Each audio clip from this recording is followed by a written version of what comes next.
Yeah, I mean,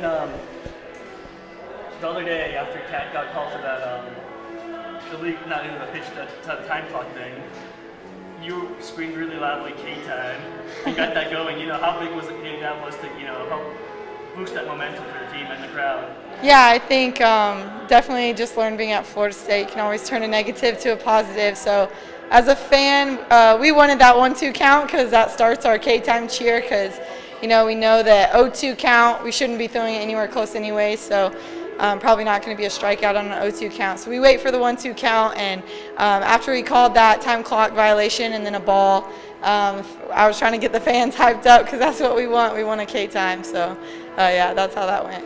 I know you have been kind of a sports plug at these games, since you graduated being at the games in Tallahassee.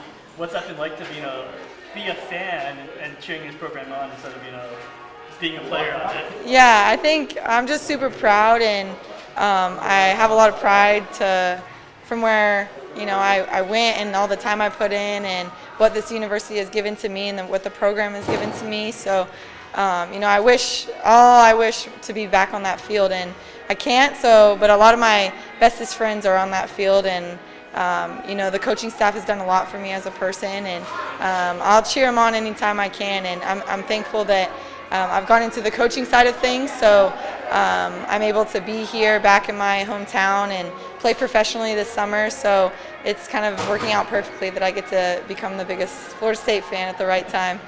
Did Coach or the staff maybe encourage you to go into coaching, or are they kind of set a foundation for how you coach? Yeah, I think just definitely coming into college, I didn't think coaching was what I wanted to do at all, but seeing the impact they made on me and Coach had made on me, I just knew that I could do that for young girls as well, and how big of an impact she made on me. I mean, she completely changed my life, and I think, you talk to Kat Sandercock, and she'll say the exact same thing, and that impact is huge, and I think it created me to be a, powerful, strong woman, and in a really hard role of being a coach and male-dominated coaching of the sport of softball. So I definitely want to be a part of the sport any way I can, and being a coach is something that I was dreaming of in college because of the way Coach had coached me. And so now to be able to be a coach and be that light for young girls, it's awesome. And I'm doing all the roles right now, coach, fan, and player. So I'm just living the softball dream.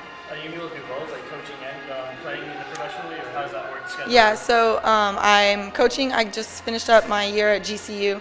So I'm coaching at GCU again, and I'm also playing professionally this summer. So I'll be recruiting throughout Oklahoma City as well, and tournaments in Oklahoma and maybe some in Texas that I can get to, which makes it really nice because GCU, a couple of our recruits are out of Oklahoma and Texas, so it's pretty close to me. So I'm able to do both with a position at GCU. So that's where I'm going to stay next year, and I'm just thankful to be there and thankful for Coach Hayes giving me that opportunity and allowing me to play and coach at the same time. So, how much do you call Coach for advice for coaching? I haven't yet to call her. I think she taught me so much in my 5 years and taught me how to be a leader and how to run things. And I think that's kind of what it's all about is she made me into this woman and kind of made my mind into a coaching mindset. And now I've learned everything I could from her. I obviously can learn more, but 5 years of it, I got my fair share of knowledge from her, and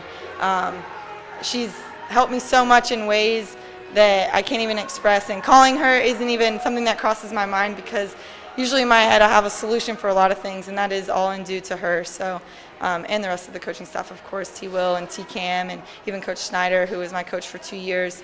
I just owe them a lot, and I'm thankful for everything they did for me, and now to be able to pass it on to my girls at GCU and just help grow the game in any way I can, it's just a blessing.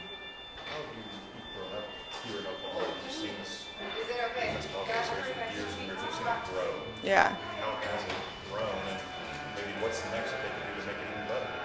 Yeah, just growing up here, the Women's College World Series really wasn't even a thing in my head. As a young kid, it was always baseball, baseball, baseball. So as I got through high school and getting recruited by colleges, I started getting more interested in college softball and seeing the College World Series, and I came and watched Florida State play. I think it was in 2016, and it's just been so cool to see. Even my freshman year, we were saying how in 2018 I was able to get like 60 plus tickets for all my hometown fans in 2018. Like they had that many extra tickets. They were able to send me like 65 is the amount I had all my friends and family put their names down for.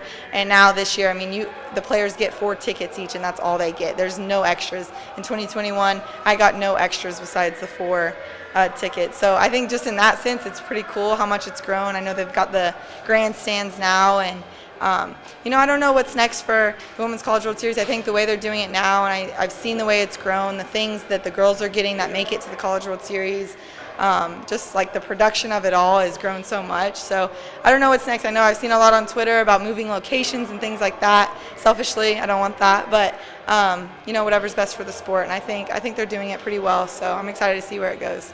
That has been a topic for FSU fans. Like they think that Oklahoma has an unfair home field advantage. Do you think that's true, or that's just part of the game where it's like the baseballs in Omaha, so it's kind of like this is softball mecca, right? Yeah, for sure. I wouldn't say an unfair advantage. I mean, it stinks when you're on the other side of it and you've got 12,000 fans cheering against you, but also that's 12,000 fans that Oklahoma's bringing to the sport of softball. So unfair maybe isn't the right word, but I'm thankful for the fans who come, whether you're OU or FSU, because it helps grow the game. Do I want to win, and do I hate when 12,000 fans are cheering against me? Absolutely. And you put me on that field again like 2021, and I'll probably say it's an unfair advantage. But, I think for the game it's great, though, and I think it helps the growth of it. I think being here is awesome, too. Oklahoma is a very successful program. It's where the mecca of softball is, like you said, and all the fans want to come here for softball. So I honestly think it's a perfect place for it. I think it's pretty cool that OU's down the road. Does it suck for Florida State and having 12,000 fans cheer against them? Yeah, it does. But for the sport, it's incredible. And you guys, like you mentioned, coach, that you guys kind of ignore the crowd noise anyways, right? Yeah, for sure. Yeah, we definitely practice things like that, or as much as we can practice 12,000 fans cheering against you. But we prepare for moments like this, and I think that's why Florida State has made it to this point multiple times in the past 5 or so years. I think Coach prepares the girls very well, and the program prepares for moments like this, and to beat teams in this moment. And I'm just so excited to see how these games work out, and I think it's going to be a great series.